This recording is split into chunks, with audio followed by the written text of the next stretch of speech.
अन्य समाचार पर नजर करिए तो राज्यभर में आगामी 2 દિવસ ભારેથી અતિભારે વરસાદની આગાહી કરવામાં આવી છે। ત્યારે ભારે વરસાદના પગલે સ્ટેટ ઇમરજન્સી ઓપરેશન સેન્ટર ખાતે કર્મચારીઓ સજ્જ જોવા મળી રહ્યા છે। એસઈઓસીના કર્મચારીઓ સતત જિલ્લા કલેક્ટરના સંપર્કમાં છે। ગતરોજ મુખ્યમંત્રીએ પણ સ્ટેટ ઇમરજન્સી સેન્ટરની મુલાકાત કરી હતી।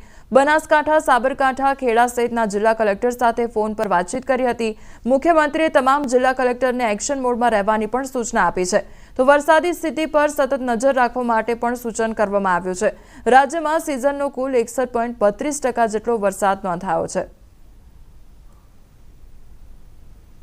રાજ્યમાં આગામી 2 દિવસથી ભારે અતિભારે વરસાદની આશંકા વ્યક્ત કરવામાં આવી છે, જે અંતર્ગત state emergency operation centre Gandhinagar ખાતે આવેલું છે તે સજ્જ જોવા મળી રહ્યું છે। મહત્વનું એ છે કે છેલ્લા 24 કલાકની અંદર 27.41 mm જેટલો વરસાદ જે છે તે નોંધાયો છે અને સિઝનનો અત્યાર સુધીમાં 61.32% જેટલો વરસાદ જે છે તે નોંધાયો છે। આ સ્ટેટ ઇમરજન્સી સેન્ટર ખાતે સતત જ્યાં જ્યાં વરસાદ થયો છે તેના આંકડા મેળવવામાં આવી રહ્યા છે। સાથે સાથે ટેલિફોનિક સૂચના જે છે તે કરવામાં આવી રહી છે। સાથે સાથે વેધરનું પણ મોનિટરિંગ જે છે તે કરવામાં આવી રહ્યું છે કે કયા જિલ્લામાં કેટલો વરસાદ થયો છે, ક્યાં કેટલો વરસાદ જે છે અને ભારે વરસાદ કેવા પ્રકારનો છે તે તમામ પ્રકારની માહિતી જે છે તે સ્ટેટ ઇમરજન્સી સેન્ટર ખાતે લેવામાં આવી રહી છે। મહત્વનું એ છે કે ગઈકાલે મુખ્યમંત્રી ભૂપેન્દ્ર પટેલે પણ આ સ્ટેટ ઇમરજન્સી સેન્ટરની મુલાકાત લીધી હતી। તમામ જિલ્લાઓ કે જ્યાં ભારેથી અતિભારે વરસાદની આશંકા હવામાન વિભાગ દ્વારા વ્યક્ત કરવામાં આવી હતી ત્યાં તેના કલેક્ટરો સાથે પણ સંપર્ક કરવામાં આવ્યો હતો અને ત્યાં કલેક્ટરના સંપર્ક કર્યા બાદ તેમને પણ એક્શન મોડમાં રહેવા અંતર્ગતની સૂચના જે છે તે આપવામાં આવી હતી। મહત્વનું એ છે કે વરસાદી સ્થિતિ અંતર્ગત સતત નજર રાખવા માટેનું પણ સૂચન જે છે તે કરવામાં આવ્યું હતું। જે અંતર્ગતની વાત કરીએ તો ખેડા જિલ્લામાં નડિયાદમાં સૌથી વધારે વરસાદ જે છે તે ગઈકાલે નોંધાયો હતો। ડાંગમાં પણ સૌથી વધારે વરસાદ નોંધાયો હતો। અમદાવાદ જિલ્લાના દસકોઈ તાલુકામાં પણ વધારે વરસાદ જે છે તે નોંધાયો હતો। આ રીતે વીજળી મારફત તમામ જિલ્લાઓ જે છે તેની રૂપરેખા જે છે તે ચેક કરવામાં આવી રહી છે કે ક્યાં કેટલો વરસાદ છે, કેવા પ્રકારની સ્થિતિ આજે પણ છે તે અંતર્ગતનું મોનિટરિંગ કરવામાં આવી રહ્યું છે। સાથે સાથે તમે જોઈ રહ્યા છો કે તમામ જિલ્લાની અંદર ટેલિફોનિક ટોક જે છે તે અહીંયાથી કરવામાં આવી રહી છે અને એ જ પ્રમાણેના ડેટા જે છે તે એકત્ર કરવામાં આવી રહ્યા છે। એટલે કે દર 24 કલાક જે છે તે ક્યાં કેટલો વરસાદ થયો છે તેના ડેટા પણ એકત્ર કરવામાં આવી રહ્યા છે। મહત્વનું એ છે કે આ પ્રકારની સ્થિતિ જે છે તે અત્યારે હાલ તો જોવા મળી રહી છે। અત્યાર સુધીની વાત કરીએ તો આ વરસાદનો બીજો રાઉન્ડ છે અને વરસાદના બીજા રાઉન્ડની અંતર્ગત 60% જેટલો વધુ વરસાદ જે છે તે રાજ્યભરની અંદર જોવા મળી રહ્યો છે। ખેડૂતોમાં પણ એક ખુશીનો માહોલ જે છે તે જોવા મળી રહ્યો છે, જ્યારે રાજ્યમાં ભારેથી અતિભારે વરસાદના કારણે તંત્ર પણ એક્શન મોડમાં જોવા મળી રહ્યું છે। કેમેરામેન હિતેશ પ્રજાપતિ સાથે ગૌતમ શ્રીમાળી, ન્યૂઝ 18 ગુજરાતી, ગાંધીનગર।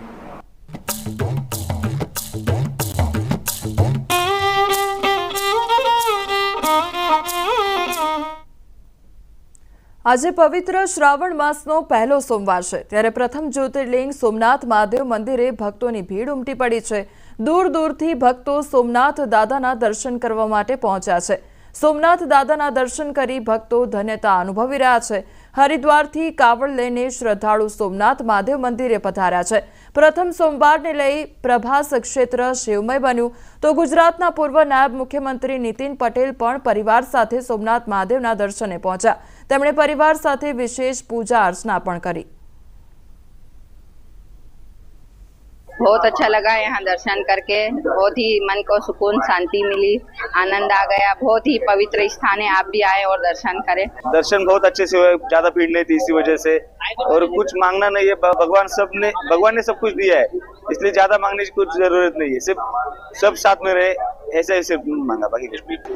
પવિત્ર શ્રાવણ માસના પ્રથમ સોમવાર છે અને પ્રથમ સોમવારને લઈને સોમનાથ મંદિર ખાતે વહેલી સવારથી જ ભાવિકો છે તે મોટી સંખ્યામાં ઉમટી પડ્યા છે। ખાસ કરીને જ્યારે સોમનાથ મહાદેવની વાત જો કરવામાં આવે તો સોમનાથ મહાદેવના મંદિર ખાતે આખા વર્ષ દરમિયાન મોટી સંખ્યામાં ભાવિકો છે તે આવતા હોય છે, પરંતુ જ્યારે શ્રાવણ માસ શરૂ થતો હોય છે અને શ્રાવણ માસમાં જ્યારે પ્રથમ સોમવાર હોય છે ત્યારે સોમનાથ મંદિરે લાખોની સંખ્યામાં ભાવિકો છે તે આવતા હોય છે, જોઈ શકાય છે। જે પ્રમાણે સોમનાથ મંદિરનો પરિસર છે અને પરિસરની અંદર મોટી સંખ્યામાં ભાવિકો છે ત્યાં આવી રહ્યા છે। ખાસ કરીને વહેલી સવારથી સોમનાથ મંદિરના દ્વાર છે તે ખોલવામાં આવ્યા છે। આજે શ્રાવણ માસનો સોમવારને લઈ અને 4 વાગે સોમનાથ મહાદેવના દ્વાર છે તે ખોલવામાં આવ્યા છે। તો વહેલી સવારે પ્રાંત મહાપૂજાનો પ્રારંભ કરવામાં આવ્યો હતો, ત્યારબાદ પ્રાંત આરતી, સવા લક્ષ બિલ્વ પૂજા સહિતના જે વિવિધ કાર્યક્રમો છે તે કરવામાં આવ્યા છે। તો મોડી સાંજે પણ સોમનાથ મહાદેવને ખાસ કરીને વિશેષ શૃંગાર છે તે કરવામાં આવશે. એટલે કે કહી શકાય કે સોમનાથ ક્ષેત્ર છે આજે હર હર મહાદેવના નાદથી ગુંજી રહ્યું છે. ખાસ કરીને જ્યારે શ્રાવણ માસનો સોમવાર છે ત્યારે મોટી સંખ્યામાં દેશભરમાંથી ભાવિકો છે